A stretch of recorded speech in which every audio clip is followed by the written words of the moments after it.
Maintenant, revenons dans le temps au début des années 1900 et voyons comment la théorie du Big Bang a été développée.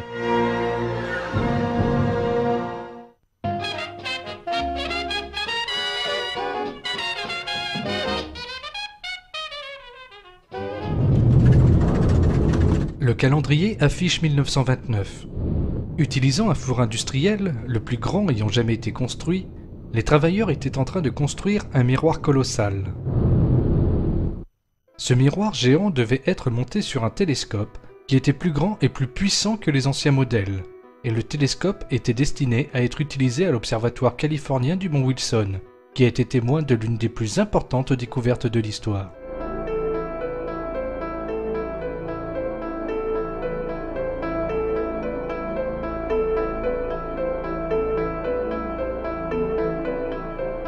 Edwin Hubble, un éminent astronome de l'époque, était la personne derrière cette grande découverte. Hubble avait préalablement découvert des galaxies en dehors de la nôtre, la Voie lactée, et a révolutionné ainsi le regard de l'humanité sur l'univers.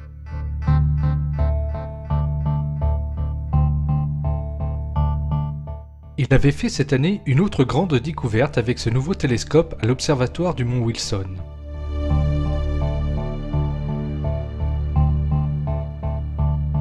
Après des mois d'observation, il a remarqué que la lumière provenant des autres galaxies tendait vers le rouge. Cette source rouge avait une signification physique. Selon les lois de la physique, le spectre d'une source de lumière qui s'éloigne du point d'observation vire graduellement vers le rouge.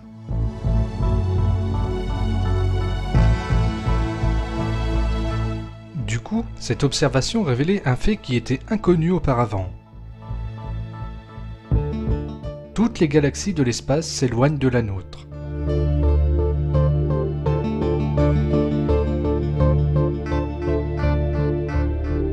Cette découverte a eu d'importantes répercussions dans le monde scientifique. Bientôt, la science allait confirmer une réalité très importante.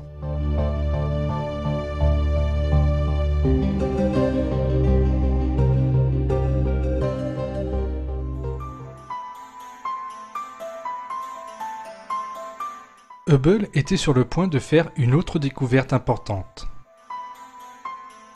Les galaxies s'éloignent non seulement de la nôtre, mais également les unes des autres. La distance entre les galaxies grandissait de façon continue. Il y avait uniquement une seule interprétation à cela. L'univers était en expansion.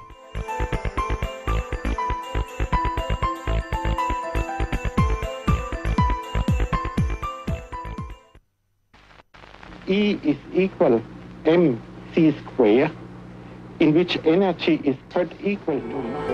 En fait, l'expansion de l'univers avait été précédemment annoncée sous forme d'une théorie scientifique. Albert Einstein, le plus grand scientifique du siècle, a abouti par calcul à la conclusion qui dit que l'univers n'était pas stable, mais qu'en fait il était en expansion continue.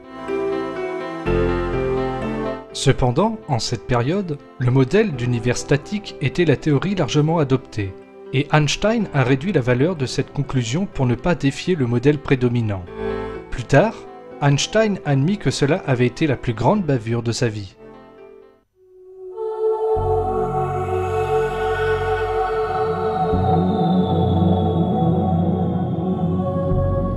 Ainsi, si nous prenons ensemble les observations de Hubble et les calculs théoriques d'Einstein sur l'expansion de l'univers, qu'est-ce que tout cela signifierait?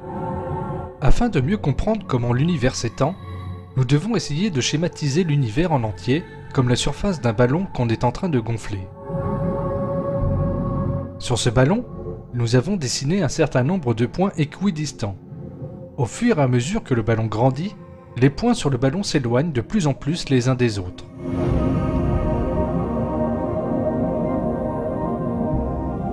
Cela montre que plus on recule dans le temps, plus l'univers se rétrécit, et nous pouvons conclure qu'en fin de compte, l'univers n'était qu'au début du commencement, pas plus petit qu'un petit point. Les calculs montrent que ce petit point avait un volume nul et une densité infinie. Cependant, il n'y a rien de tel dans la science qu'un point à volume nul.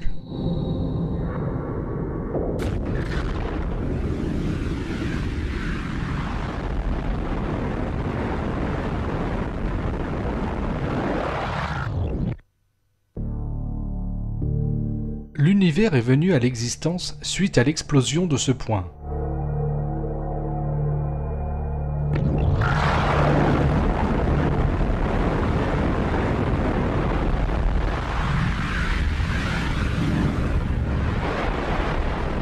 Les scientifiques appellent cette explosion le Big Bang. Le Big Bang montre que l'univers est né à partir d'un état de non-existence. En d'autres termes, il a été créé.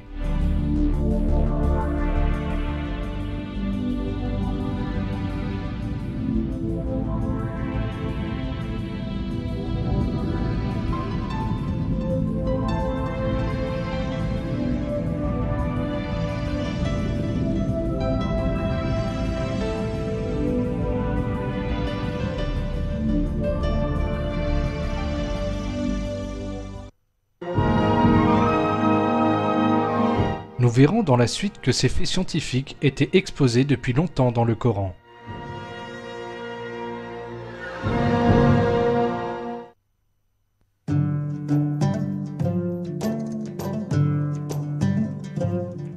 En réalité, ces vérités sur l'origine de l'univers ont été révélées à l'humanité quelques 14 siècles avant la découverte de Hubble.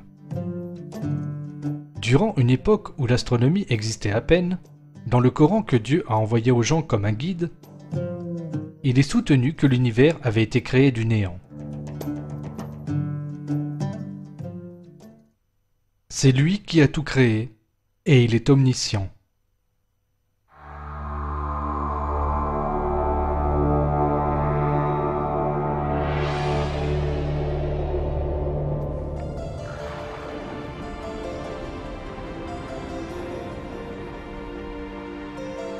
Les recherches scientifiques récentes prouvent que toute la matière qui forme aujourd'hui l'univers était rassemblée dans un seul point, qui a dû se séparer plus tard.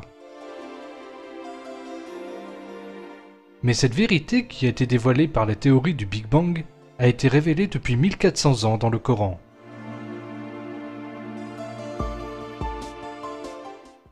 Ceux qui ont mécru, n'ont-ils pas vu que les cieux et la terre formaient une masse compacte?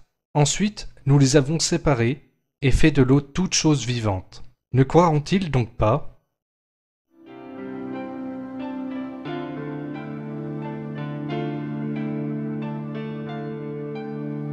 De même, des siècles avant que la science existe, le Coran a miraculeusement informé les gens sur l'expansion de l'univers. Le ciel, nous l'avons construit par notre puissance, et nous l'étendons constamment dans l'immensité.